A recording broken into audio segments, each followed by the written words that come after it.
Big Boss season 6 day 4 ലൈവിലെ story telling സെഷനെ കുറിച്ചിട്ടാണ്. കഴിഞ്ഞ സീസണിലൊക്കെ ഈ സ്റ്റോറി ടെല്ലിംഗ് എന്ന് പറയുന്നത് ഒരു രക്ഷയില്ലായിരുന്നു. മൈ സ്റ്റോറി എന്ന് പറയുന്ന ഒരു സെഷൻ, ഈ മൈ സ്റ്റോറി സെഷൻ ആളുകൾക്ക് വെറുത്ത് പണ്ടാരടങ്ങിയിരുന്നു. കാരണം എല്ലാവർക്കും ഉണ്ട് ഒരു കഥ സൈഡ് ഉണ്ട്. പക്ഷെ നമ്മുടെ നാട്ടിലുള്ള ആളുകൾക്ക്, ഞാൻ കഴിഞ്ഞ ദിവസം പറഞ്ഞതുപോലെ, ഇഷ്ടംപോലെ പ്രശ്നങ്ങളൊക്കെ ഉള്ളതുകൊണ്ട് മറ്റൊരാളുടെ ഒരു പ്രശ്നം ഇങ്ങനെ ഒരു പരിധിയിൽ കൂടുതലൊന്നും കേട്ടോണ്ടിരിക്കാൻ പറ്റില്ല. പിന്നെ എല്ലാ സ്റ്റോറിക്കും ഒരു സാമ്യതയുണ്ട്. മനുഷ്യന്മാരല്ലേ, പിന്നെ നമ്മുടെ നാടുകളെ നോക്കണേ. നമുക്കെല്ലാവർക്കും വരുന്ന പ്രശ്നങ്ങൾ എന്ന് പറയുന്നത് സൊസൈറ്റി ഇൻവോൾവ് ആയിട്ടുള്ള കുറേയധികം പ്രശ്നങ്ങളും സാമ്പത്തികമായിട്ടുള്ള കുറേയധികം പ്രശ്നങ്ങളൊക്കെയാണ്. അപ്പോൾ ഇതെല്ലാം കേട്ട് ആളുകൾക്ക് മടുപ്പ് ഉണ്ടാവുന്നുണ്ട്. പിന്നെ ഇത് ഇമോഷണലായിട്ട് കൈകാര്യം ചെയ്യണം എന്നുള്ള ഒരു നിർബന്ധ ബുദ്ധി ചില ആളുകൾക്കുണ്ട്.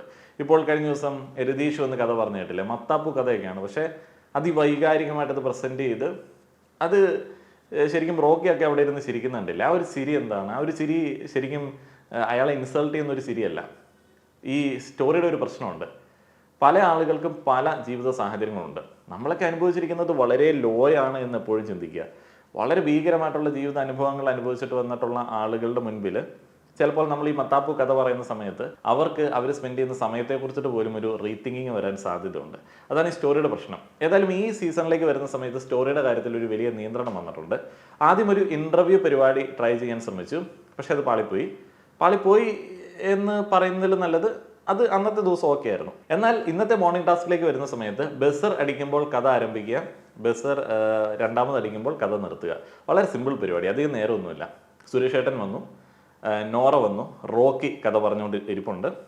റോക്കിയുടെ കഥ ഞാൻ കേട്ടില്ല, ഇത് കഴിഞ്ഞിട്ട് കേൾക്കാം. അപ്പം നോറയുടെ കഥയെ കുറിച്ചിട്ടാണ്. സുരേഷേട്ടൻ്റെ കഥയിൽ ഭയങ്കര രസമായിട്ടാണ് പുള്ളി അത് പ്രസൻറ്റ് ചെയ്തിരിക്കുന്നത്. അപ്പം നോറയുടെ കഥ ഒന്ന് എടുത്ത് പറയേണ്ടതുണ്ട്. മുന്നേ ജാസ്മിൻ്റെ കാര്യം പറഞ്ഞതുകൊണ്ടാണ്. ഈ നോറ ശരിക്കും ബിഗ് ബോസ് ഹൗസിലെ നിലവിലത്തെ സാഹചര്യത്തിൽ എനിക്ക് ഏറ്റവും വീക്കായിട്ട് തോന്നിയ ഒരു കണ്ടസ്റ്റൻ്റ് ആണ്. വീക്ക് എന്ന് പറഞ്ഞാൽ വളരെ വീക്കായിട്ട് തോന്നിയ ഒരു കണ്ടസ്റ്റൻ്റ് ആണ്. കാരണം വളരെയധികം ഇമോഷണലി ഡൗൺ ആയി എന്തൊക്കെയോ കുറേയധികം പ്രശ്നങ്ങളുടെ ഒരു ബേർഡനായിട്ടാണ് ആ കുട്ടി ബിഗ് ബോസിലേക്ക് വന്നിരിക്കുന്നത്. ആരെന്ത് പറഞ്ഞാലും അപ്പോൾ തന്നെ കരയുന്ന ഒരു ക്യാരക്ടറാണ് നോറ. ശരിക്കും ഈ കരയുന്ന ക്യാരക്ടറുകളെ ബിഗ് ബോസ് ഹൗസിൽ എങ്ങനെയാണ് ഇനീഷ്യൽ ഡേയ്സിൽ ട്രീറ്റ് ചെയ്യുന്നത് എന്നുള്ളത് ഇത് കണ്ടിട്ടുള്ള ആളുകൾക്കറിയാം. എന്നാലും നോറ വീണ്ടും കരയുകയാണ്. ഇന്ന് ഞാൻ 3-4 സിറ്റുവേഷൻസ് ഒന്ന് ശ്രദ്ധിച്ചതാണ്. ഇന്നലത്തെ BB+ൽ കണ്ട ഒരു സിറ്റുവേഷൻ എന്താണ്? ഭക്ഷണം കഴിച്ചുകൊണ്ടിരുന്ന സമയത്ത് ഗബ്രി അദ്ദേഹത്തിൻ്റെ പവർ ഉപയോഗിച്ചിട്ട് പറയുന്നു, നീ അത് കഴിക്കരുത്. ലാസ്റ്റ് കഴിച്ചുകൊണ്ടിരിക്കുന്ന ദോശയുടെ ഒരു പാർട്ടാണ്.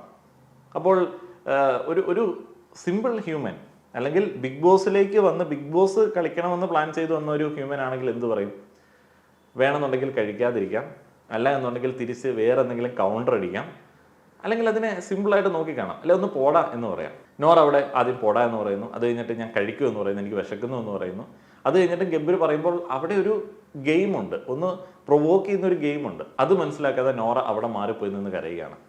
ഈ മാറിപ്പോയി നിന്ന് കരയുന്ന സിറ്റുവേഷൻസ് എല്ലാ ആൾക്കാരും കാണുന്നുണ്ട്. ഈ കരയുന്ന സിറ്റുവേഷൻസ് ആളുകൾ കറക്റ്റായിട്ട് നോട്ട് ചെയ്ത് വെച്ചിട്ട് വീക്ക് എന്ന് പറയുന്ന ഒരു പദത്തോട് ചേർത്ത് വയ്ക്കും. ഇന്നലെ നമ്മൾ കണ്ടതാണ് പവർ ആര് ഏറ്റെടുക്കും എന്നുള്ള ആ ഒരു ഡിബേറ്റിൽ നോറ വീക്കാണ്, അൻസിബ വീക്കാണ് എന്നൊക്കെ അങ്ങോട്ടും ഇങ്ങോട്ടും ആരോപിക്കുന്നത്. അത് ആരോപണം വരും. ഇപ്പോൾ ജാസ്മിൻ ഇന്നലെ നോറ വീക്കാണ് എന്ന് പറഞ്ഞിരുന്നു. അപ്പോൾ അതിന് നോറ വീണ്ടും ഒന്ന് പിണങ്ങി.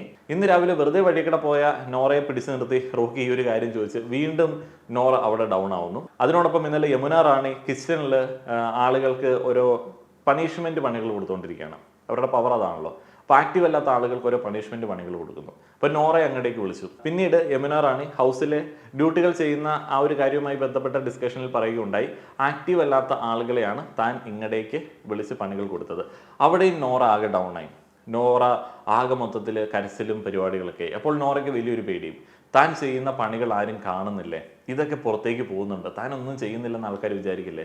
ഒന്നും ചെയ്യുന്നില്ല എന്നുള്ളത് ആൾക്കാർ വിചാരിക്കില്ല, ആൾക്കാർ കണ്ടുകൊണ്ടിരിക്കുകയാണ്. ഒന്നും ചെയ്യുന്നില്ല എന്നുള്ളതല്ല, നോറ ഗെയിമിന് യോജിക്കുന്ന തരത്തിലേക്കുള്ള ഒരു പ്രസൻസ് അവിടെ ഉണ്ടാക്കുന്നില്ല. എനിക്ക് ഒരു ഫ്യൂച്ചർ തോന്നാത്ത ഒരു കണ്ടസ്റ്റൻ്റ് ആണ് നോറ ബിഗ് ബോസ് ഹൗസിൽ കേട്ടോ. എനിക്കറിയില്ല എങ്ങനെയാണ് നോറ ഗെയിം പ്ലാൻ ചെയ്യുന്നത്. അത്രയധികം വീക്കായിട്ടാണ് എനിക്ക് പേഴ്സണലി ഫീൽ ചെയ്യുന്നത്. വീക്ക് എന്ന് പറയുമ്പോൾ അദ്ദേഹത്തിൻ്റെ പേഴ്സണാലിറ്റിയെ കുറിച്ചിട്ടല്ല, ബിഗ് ബോസ് ഹൗസിൽ ഭയങ്കര വീക്കായിട്ടാണ് എനിക്ക് പേഴ്സണലി തോന്നുന്നത്. പിന്നെ നോറയ്ക്ക് ഒരു പ്ലാൻ ഉണ്ട്. നോറയുടെ പ്ലാൻ എന്ന് പറയുന്നത്, നോറയ്ക്ക് കുറച്ച് വാലിഡേഷൻ എനിക്ക് പേഴ്സണലി ഫീൽ ചെയ്തതാണ്. അദ്ദേഹത്തിന് ലൈഫിൽ 22ാമത്തെ വയസ്സിൽ വിവാഹത്തിലേക്ക് കടക്കേണ്ടി വന്നു. അതിനു മുൻപ് സിവിൽ സർവീസ് കോച്ചിങ്ങിന് പോയി, അത് നിർത്തിയിട്ട് വിവാഹത്തിലേക്ക് കടക്കേണ്ടി വന്നു. സോഷ്യൽ മീഡിയയിൽ വന്നു. സോഷ്യൽ മീഡിയയിൽ വന്ന സമയത്ത് സ്വാഭാവികമായിട്ടും ഈ യങ് കപ്പിളൊക്കെ ഫോട്ടോസൊക്കെ അപ്ലോഡ് ചെയ്യാറുണ്ട്, സോഷ്യൽ മീഡിയയിലേക്ക് ഇറങ്ങാറുണ്ട്. പിന്നീട് സോഷ്യൽ മീഡിയയിൽ ഏറ്റവും കൂടുതൽ ചർച്ചയാവുന്നത് പാർട്ട്ണറുടെ കാര്യമാണ്. ഡിവോഴ്സ് ആയ സമയത്ത് ഭർത്താവ് എന്തി, അപ്പോൾ ഡിവോഴ്സ് ആയി കഴിഞ്ഞാൽ പിന്നെ സ്വഭാവ ദൂഷ്യത്തെക്കുറിച്ചിട്ടുള്ള പ്രചാരണങ്ങൾ. അപ്പോൾ ആ ഒരു ട്രോമ നോറയ്ക്കുണ്ട്. ഇപ്പോൾ 2 വർഷത്തോളം അദ്ദേഹം പുറത്തിറങ്ങിയില്ല എന്നുള്ളതാണ് പറയുന്നത്. ഭയങ്കര സ്ട്രഗിളായിരുന്നു ഇൻഫ്ലുവൻസർ ലൈഫ്. ആളുകൾ വെറുതെ ചോദ്യങ്ങൾ ചോദിക്കുക, സൊസൈറ്റിയുടെ കുറ്റപ്പെടുത്തലുകൾ, തൻ്റെ കുടുംബത്തിനെ പോലും അത് അഫക്റ്റ് ചെയ്തു എന്നുള്ളതാണ് നോറ പറയുന്നത്. ഇതാണ് ശരിക്കും പറഞ്ഞാൽ നോറയൊക്കെ അനുഭവിക്കുന്ന ഫേസ് ചെയ്യുന്ന പ്രശ്നം. ഒന്ന് ആലോചിച്ച് നോക്കുക, ഒരു സോഷ്യൽ മീഡിയ സെലിബ്രിറ്റി പെൺകുട്ടിയാണെന്നുണ്ടെങ്കിൽ എന്തൊക്കെയാണ് കേൾക്കേണ്ടി വരിക? വിവാഹം കഴിച്ചില്ലെങ്കിൽ കഴിക്കാത്ത എന്താണ് എന്നുള്ള ചോദ്യം, വിവാഹം മുടങ്ങിപ്പോയാലുള്ള ചോദ്യങ്ങൾ, അത് മറ്റേ ജാസ്മിനൊക്കെ നേരിടേണ്ടി വരുന്നത്. വിവാഹം കഴിക്കുന്നത് വരെ അവളുടെ സ്വഭാവത്തെക്കുറിച്ചിട്ടും പല ആളുകളെ ചേർത്തിട്ടുള്ള കഥകൾ ഉണ്ടാക്കും. വിവാഹം കഴിച്ചിട്ട് ഡിവോഴ്സ് ആയി കഴിഞ്ഞാൽ, ഒത്തുപോകാൻ പറ്റാത്തതുകൊണ്ടാണല്ലോ ഡിവോഴ്സ് ആവുന്നത്, ഡിവോഴ്സ് ആയി കഴിഞ്ഞാൽ പിന്നെ അതുമായി ബന്ധപ്പെട്ട ചോദ്യങ്ങൾ, 2 ദിവസം ഭർത്താവിനോടൊപ്പമുള്ള ഫോട്ടോ കണ്ടില്ലെങ്കിൽ അതുമായി ബന്ധപ്പെട്ട ചോദ്യങ്ങൾ, ആകെ മൊത്തം ഇവർക്ക് സോഷ്യൽ മീഡിയയിൽ നല്ല രീതിയിലുള്ള ആക്രമണം ഉണ്ടാവാറുണ്ട്. അതിനോടൊപ്പം സമുദായമുണ്ട്. ഇന്നലെ രാവിലെ മോർണിംഗ് ആക്ടിവിറ്റിയിൽ ഋഷി എല്ലാ ആൾക്കാരെയും ഡാൻസ് കളിപ്പിക്കുകയാണ്. ഋഷിയുടെ അത് ഹിപ്പ് ഹോപ്പ് ആണല്ലോ, അപ്പോൾ ഹിപ്പ് ഹോപ്പ് എല്ലാവർക്കും ചെയ്യാൻ പറ്റില്ല, എന്നാലും അതിനകത്തൊരു ഫണ്ണുണ്ട്. ആ ഒരു ഫൺ എല്ലാ ആൾക്കാരും കൈകാര്യം ചെയ്യുന്നുണ്ട്, എല്ലാവരും നൈസായിട്ട് ട്രൈ ചെയ്യുന്നുണ്ട്. യമുന റാണി അടക്കമുള്ള ആളുകളൊക്കെ നല്ല രീതിയിൽ ട്രൈ ചെയ്യുന്നുണ്ട്. എല്ലാവരും ജാസ്മിനെ കൊണ്ട് പറ്റുന്ന രീതിയിൽ ട്രൈ ചെയ്യുന്നുണ്ട്. അപ്പോൾ നിലത്ത് കിടന്നിട്ടുള്ള ഒരു സ്റ്റെപ്പുണ്ട്. അപ്പോൾ നിലത്ത് കിടന്നിട്ടുള്ള ഒരു സ്റ്റെപ്പ് നോറയ്ക്ക് പറ്റില്ല. എല്ലാ ആൾക്കാരും പറ്റില്ല എന്ന് പറയുന്ന സമയത്ത് ചിന്തിക്കില്ല, അയ്യോ നോറയുടെ സമുദായം അല്ലെങ്കിൽ അദ്ദേഹത്തിൻ്റെ ഫാമിലി, അവരുടെ ഓർത്തഡോക്സ് ചിന്താഗതി ഒന്നും അവർ ചിന്തിക്കില്ല. കാരണം ഒരു മൈനോറിറ്റിയാണ് ഇത്രയധികം പ്രഷറായിട്ട് വരുന്നത്, ഒരു മൈനോറിറ്റിയിൽ നിന്ന് വരുന്ന ഗേൾസാണ് ഇത്രയധികം പ്രശ്നങ്ങളായിട്ട് വരുന്നത്. അപ്പം അവിടെയുള്ളൊരു മജോറിറ്റി ചിന്തിക്കില്ല, ഈ ഇത്രയധികം പ്രശ്നങ്ങളിലാണല്ലോ ഈ ഒരു കുട്ടി വരുന്നത്, അവർക്ക് അങ്ങനെയൊന്നും ഡാൻസ് കളിക്കാൻ പറ്റില്ല, അവരെല്ലാത്തിലും ശ്രദ്ധിക്കണം എന്നൊന്നും അവർ ചിന്തിക്കില്ല.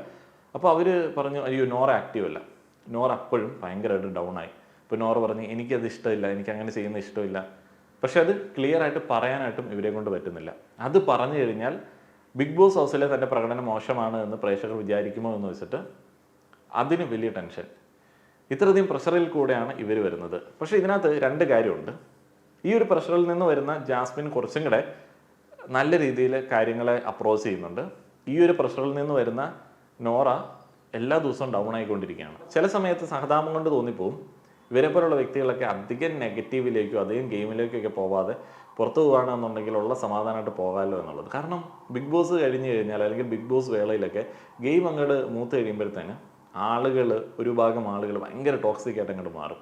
ചുമ്മാ അങ്ങ് തെറി വിളിക്കും. അത് അതിനകത്തുള്ള കണ്ടസ്റ്റൻസിനെ തെറി വിളിക്കും, അതേപോലെ തന്നെ വൃത്തികേടുകൾ പറയും, റിവ്യൂ ചെയ്യുന്ന ആൾക്കാരെ തെറി വിളിക്കും, ബിഗ് ബോസിനെ വരെ തെറി വിളിക്കും. അത് ഭയങ്കരമായിട്ടുള്ളൊരു വൈകൃതമാണ്. ഈ വൈകൃതമുള്ള ആളുകളുടെ അറ്റാക്കിങ്ങിന് വിധേയമാവാതെ, അപ്പോൾ അതിനകത്ത് ഈ മതവാദികൾ കാര്യമായിട്ട് തന്നെ ഉണ്ട് കേട്ടോ. എല്ലാ സമുദായത്തിലും ഇങ്ങനെയുള്ള ആൾക്കാരുണ്ട്. അപ്പോൾ ഈ സമുദായ പ്രമുഖർ എന്ന് പറഞ്ഞിട്ടുള്ള സോഷ്യൽ മീഡിയയിൽ ഒരു കൂട്ടം ആളുകളുടെ വായിലെ പൊളിച്ചതെറി കേട്ട് കഴിഞ്ഞാൽ 10 കുളിച്ചാൽ മാറുകയില്ല. അപ്പം അങ്ങനെയുള്ള ആൾക്കാരുടെയൊക്കെ അറ്റാക്കിങ്ങിന് വിധേയപ്പെട്ടതിൻ്റെ ട്രോമയായിട്ട് വരുന്ന ആൾക്കാർ ഇതിൽ നിന്ന് പിന്നെയും അവരുടെ നടുവിലേക്ക് പോയി കഴിഞ്ഞാൽ അത് വലിയ പ്രശ്നമാണ്. നോറയെ ബിഗ് ബോസിൽ എത്തിച്ച ഒരു ഇന്റർവ്യൂ ഉണ്ട്. അതാണ് നോറ എപ്പോഴും പറയുന്നത്. ഇല്ല, ഞാൻ കാണൂല. കാരണം എന്നെ സിനിമയിൽ ഒഴിവാക്കിയോണ്ട് ഞാൻ എന്തായാലും കാണൂല. എന്തായാലും കാണൂല. നിങ്ങൾ ഫിലിം ഒഴിവാക്കാൻ എന്താ കാരണം? ഫിലിമിന് അഭിനയിക്കാറുണ്ടോ? ഒരു ഡെഡിക്കേഷൻ വേണം, ഒരു ലിപ് ലോക്ക് ഉണ്ട്, എന്റെ ക്യാരക്ടർ പറഞ്ഞിട്ടുണ്ട്. ആ ലിപ് ലോക്ക് പറ്റില്ല എന്ന് പറഞ്ഞ ഒഴിവാക്കലത് പിന്നെ ഞാൻ പോയിട്ട് ലിപ് ലോക്ക് ചെയ്യണം.